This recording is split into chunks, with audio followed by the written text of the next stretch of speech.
আজ 25শে মার্চ দোল। বছরের এই দিনটার জন্যই যেন চাতক পাখির মতো অপেক্ষা করে থাকেন অভিনেতা শুভাশিস মুখোপাধ্যায়। দোলের দিন তিনি কোনোভাবেই কলকাতায় থাকেন না। এবারও শহরে নেই তিনি। শহর থেকে দূরে এই মুহূর্তে কবিগুরুর দেশ বোলপুরে রয়েছেন অভিনেতা শুভাশিস বাবু। শান্তিনিকেতনে বসন্ত উৎসব কাটানোর অনুভূতিই আলাদা।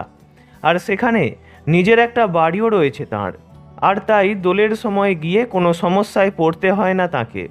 আপাতত নাট্য ব্যক্তিত্ব স্ত্রী ঈশিতাকে নিয়ে তাই সেখানেই পৌঁছে গিয়েছেন শুভাশিস মুখোপাধ্যায়।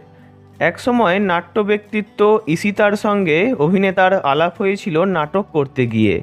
বহু বছর বিয়ে হয়েছে তাঁদের, তবে তাতে প্রেম এখনও বিন্দুমাত্র কমেনি। বসন্ত উৎসবে শান্তিনিকেতনে যাওয়া নিয়ে তাই শুভাশিস বাবু বললেন, আমি একা আসিনি, তিনি থাকতে একা আসবো কেন, তাকে ছাড়া কি চলা যায়। অভিনেতার কথায় ধরা পড়ে তাঁর রসবোধ। শুভাশিস বাবুর এই তিনি হলেন তাঁর স্ত্রী ঈশিতা। দোলের দিন আবার শুভাশিস মুখোপাধ্যায়ের শাশুড়ি মায়ের জন্মদিন, তাই সেলিব্রেশনের আলাদাই আমেজ। দোল উপলক্ষে ঈশিতার সঙ্গে তাঁর প্রেমের স্মৃতি ভাগ করে নিলেন তিনি। 1996 সালে ঈশিতাকে বিয়ে করেছিলেন অভিনেতা। আলাপ, প্রেম, বিয়ে সব মিলিয়ে প্রায় 4 দশকের সম্পর্ক তাঁদের। স্ত্রীর প্রশংসায় পঞ্চমুখ শুভাশিস মুখোপাধ্যায় বলেন, ওর মতো মেয়ে হয় না, আমি খুব ভাগ্যবান।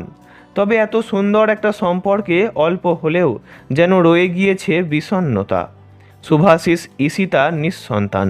তবে অভিনেতার কথায়, আমি বাবা হতে পারিনি তো কি আছে, তবে আমার দুঃখ নেই, দিব্যি আছি আমি আর ঈশিতা। স্ত্রী ঈশিতা মুখোপাধ্যায়কে আদর্শ জীবনসঙ্গী বলে বর্ণনা করেছেন শুভাশিস মুখোপাধ্যায়। ভিডিওটি ভালো লাগলে লাইক করবেন, অন্য কারোর বিষয়ে জানতে কমেন্ট করবেন, আর এমনই সব ভিডিও পেতে চ্যানেলটি অবশ্যই সাবস্ক্রাইব করবেন। ধন্যবাদ।